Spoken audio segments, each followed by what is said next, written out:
Lionel Scout sets of 1948 to 1952 are often derided by collectors and operators alike as little more than junk items that should be avoided.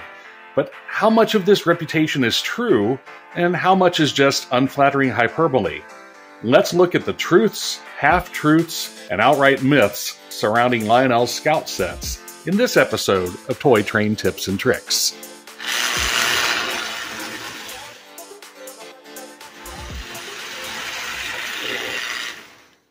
Hello again, this is Mike, and I have one of Lionel's Scout sets running on the layout today. Over the years, the term Scout has been muddled up a bit and means different things to different people. For the sake of this video, I'm only looking at the trains that Lionel advertised as the Lionel Scout line that were produced between 1948 and 1952. The main thing that these trains have in common is the Scout-type knuckle coupler. Specifically, the Lionel part number 500-1 Scout Truck and Coupler Assembly. These unusual couplers evolved from a desire by Lionel to better compete with the more economical sets being marketed by Marx. The best sets in the Marx line featured a diecast 242 number 999 steam locomotive, colorful lithographed cars, and operating fork or tilt type Marx couplers.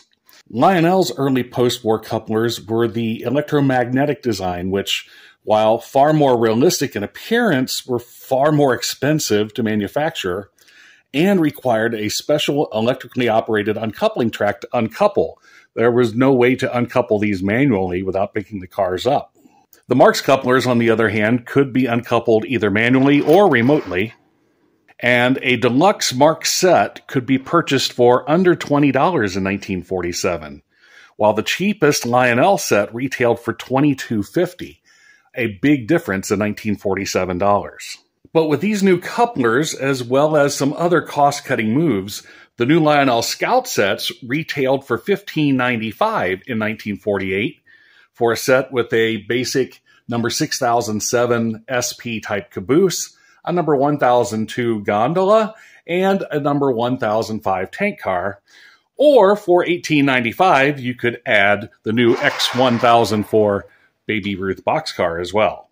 In comparison, the next cheapest Lionel set, a very modest 242, two traditional cars and a caboose, all with traditional couplers and trucks, retailed for a whopping $29.95. So the first myth to address is, because these trains are more than 70 years old, and because they're unusual, they must be very valuable. Unfortunately, this could not be further from the truth. The value of old toy trains depends on a number of factors, including rarity, age, and desirability among collectors and operators. Since Scout sets were produced in very large quantities and with few variations, they are not really looked at by collectors. Also, since these sets have a poor reputation for operation, sometimes deserved but sometimes not, they are not valued by operators either. As a result, though these trains were built in the Truman and Eisenhower years, they're among the cheapest to acquire of the entire post-war era. Now on to the next myth. Are Scout couplers fixed, non-operating couplers, as I have read in some sources? No, Scout couplers are in fact designed to couple automatically when pushed together. Also, when using a number 1009 Scout uncoupler, one can uncouple Scout cars with the simple push of a button. However, Scout couplers are incompatible with Lionel remote uncoupling sections and magnets.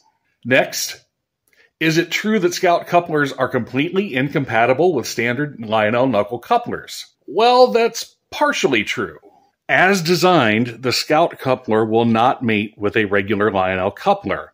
However, there are several ways to work around this problem. First, Lionel offered a knuckle coupler conversion kit to change the Scout couplers to a knuckle coupler. Second, one can make an idler or conversion car.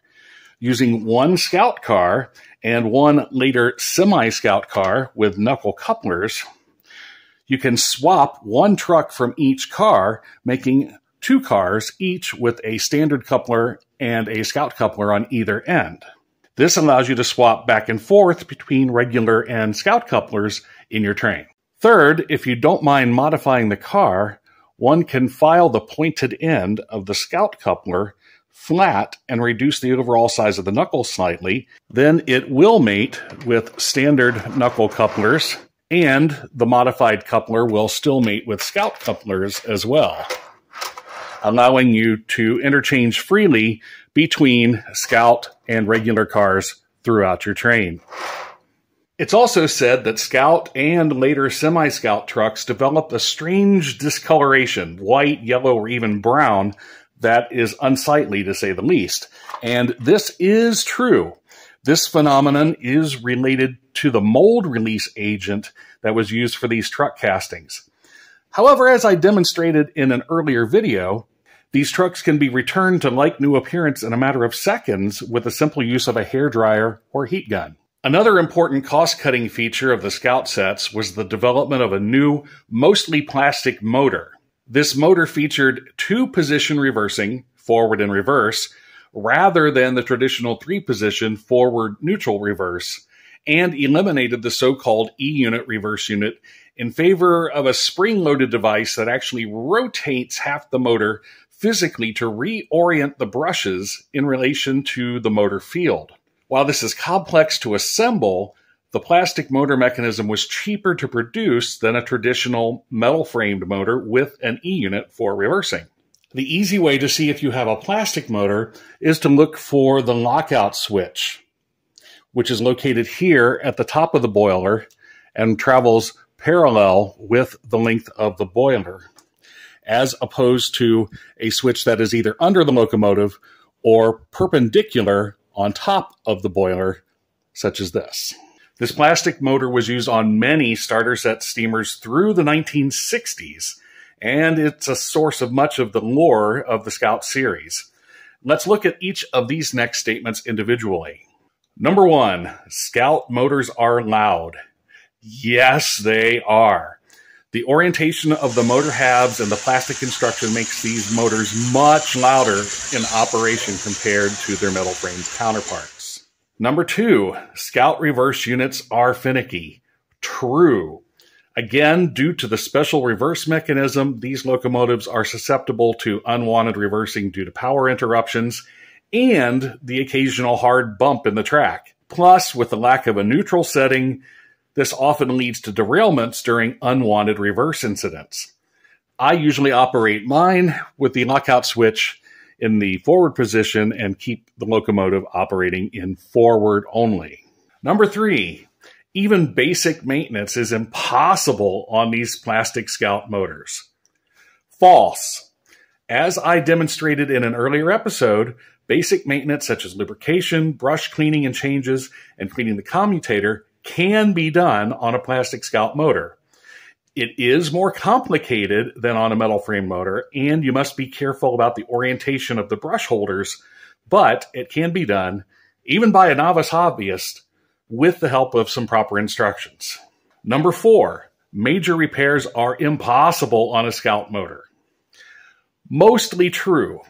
More complex motor maintenance repair cannot be done without a wheel puller, and reassembly is very tricky due to the rotating motor assembly. Most hobbyists simply retire a Scout motor when it requires major servicing, rather than attempting a very complex and frustrating repair. Number 5, Scout motors are unreliable. Well, half true.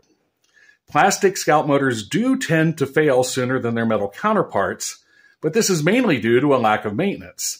And since most operators fear working on these locomotives, the motors are not maintained, and therefore neglected motors then fail more frequently. However, with proper cleaning and maintenance, a plastic motor can last about as long as a comparable metal-framed motor. Next, it is said that Lionel Scout locomotives are poor pullers, even when compared to other starter set locomotives. The best answer to this statement is, it depends. Over the course of the 5-year run, several different locomotives led the Scout series sets. First came the number 1001. This locomotive was the ultimate in cost savings, featuring both a plastic motor and a plastic shell. Unfortunately, plastic is lightweight, and Lionel quickly discovered that the number 1001 was so light that it could barely pull the basic 2-car plus caboose Scout set and could not pull the deluxe set with the additional boxcar at all. Lionel's solution to this in 1948 was the number 1101. Some were mismarked as number 1001, essentially a modified number 1655 locomotive with a diecast shell, a 3-position reverse unit, a standard metal motor, and even some add-on details. This wasn't really a Scout locomotive at all, but rather a last-minute replacement for the number 1001 used in some of the deluxe Scout sets. This locomotive is a good puller and has more details than a typical Scout locomotive, and it makes a nice addition to an OS-27 fleet if you can find one. In 1949, Lionel had learned from the number 1001 debacle and produced the number 1110, which would be the standard Scout locomotive for 1949, 1951, and 1952. This steamer has the plastic Scout motor, but a die-cast shell and a headlight, although no headlight lens. It's a decent puller by starter set standards, able to handle 5 to 6 cars on level track with little trouble at all. There are several variations of the 1110 concerning details on the boiler front, as well as a slightly improved motor for the 1951 and 52 version, but performance is pretty comparable for all of the 1110s. In 1950, Lionel celebrated its golden anniversary with the inclusion of magnet traction on every locomotive, even the lowly Scout series. Therefore, the 1120 was produced, essentially an 1110 with magnet traction, but without a headlight to try to offset the cost. This is a slightly better puller than the 1110, able to handle 6 to 8 cars on level track. However, with the outbreak of the Korean War, material shortages caused Lionel to remove magnet traction from most locomotives starting in 1951, so the 1110 returned to lead the Scout line for the remainder of its production. So, with the exception of the number 1001, most Scout locomotives can pull generally as well as other post-war starter set steamers. Next, it's said that Scout trains lack details and features. Well, this is absolutely true. But since the Scout cars were the foundation of most post-war Lionel sets from 1953 onwards, is it really fair to single out the Scout line for derision? The cheapening of the product line by removing details was a fact of life across the entire Lionel product line as the post-war era progressed. The last statement is, Scout sets are total junk and should be avoided. Personally, I must disagree.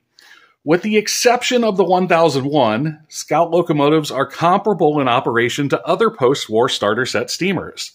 The 1110 is a good design with a low center of gravity that helps it track well, and it pulls just fine. With a slight modification to the couplers, Scout cars can be a cheap and colorful addition to any O27 layout.